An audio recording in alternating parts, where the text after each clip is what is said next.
पुराण की इस कथा में हम तीसरे भाग की ओर चलेंगे, जिसमें कि बताया गया है कि जब भी आप पुराण का श्रवण करते हैं तो उस वक्त कौन कौन से धर्म का पालन करना चाहिए।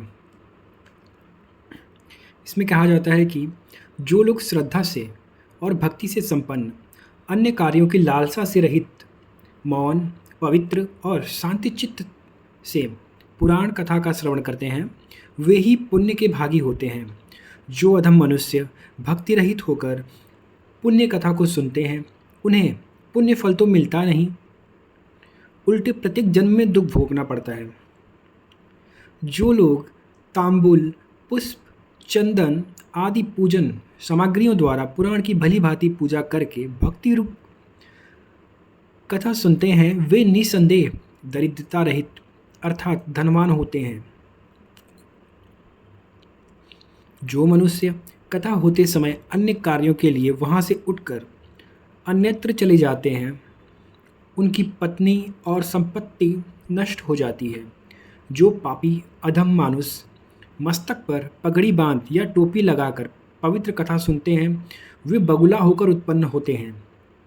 जो लोग पान चबाते हुए पवित्र कथा सुनते हैं, वे कुत्ते का मल भक्षण करना पड़ता है और यमदूत उन्हें यमपुरी में लेके जाते हैं।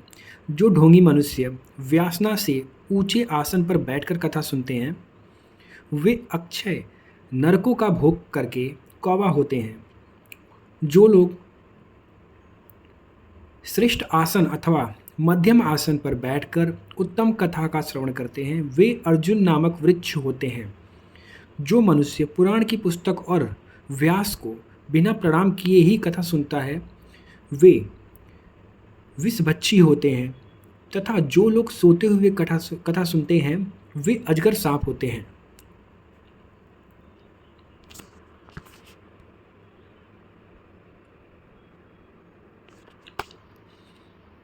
इसी प्रकार जो वक्ता के समान आसन पर बैठकर कथा सुनता है, वह गुरु शिष्य गमन के समान पाप का भागी होकर नरगामी होता है। जो मनुष्य पुराणों के ज्ञाता व्यास और पापों को हरण करने वाली कथा की निंदा करता है, वे 100 जन्मों तक शुकर योनि में उत्पन्न होते हैं। जो मनुष्य इस पुण्य कथा को कभी भी नहीं सुनते, वे घोर नरक का भोग करने वाले सुअर होते हैं। जो नर श्रेष्ठ कही जाती है जो नर श्रेष्ठ कही जाती हुई कथा का अनुमोदन करते हैं, वे कथा न सुनने पर भी अविनाशी परम पद को प्राप्त होते हैं। जो दुष्ट कही जाती है कथा में विघ्न पैदा करते हैं, वे करोड़ों वर्ष तक नरकों का भोग करने एवं अंत में ग्रामीण सुअर होते हैं।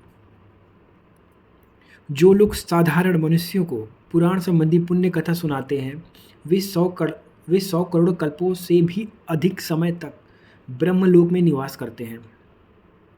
जो मनुष्य पुराण के ज्ञाता वक्ता को आसन के लिए कंबल, मृग चर्म, वस्त्र, सिंहासन और चौकी प्रदान करते हैं, वे स्वर्गलोक में जाकर अभिष्ट भोगों का उपभोग करने के बाद ब्रह्मा आदि लोकों में निवास कर अंत में निरामय पद को प्राप्त होते हैं।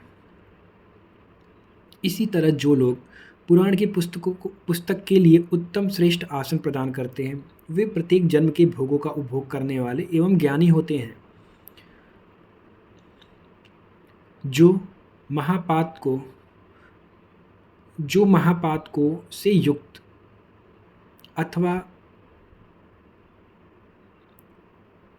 उपपातकी होते हैं, वे सभी पुराण की कथा सुनने से ही परम पद को प्राप्त होते हैं। जो मनुष्य इस प्रकार के नियम विधान से पुराण की कथा सुनता है, वह स्वेच्छानुसार भोगों को भोग कर विष्णु लोक को चला जाता है। कथा समाप्त होने पर श्रोता पुरुष प्रयत्न पूर्वक वस्त्र एवं अलंकार आदि द्वारा पुस्तक की पूजा करते हैं। तत्पश्चात सहायक ब्राह्मण सहित वाचक की पूजा करें। उस समय वाचक को गौ, पृथ्वी, सोना और वस्त्र देना चाहिए।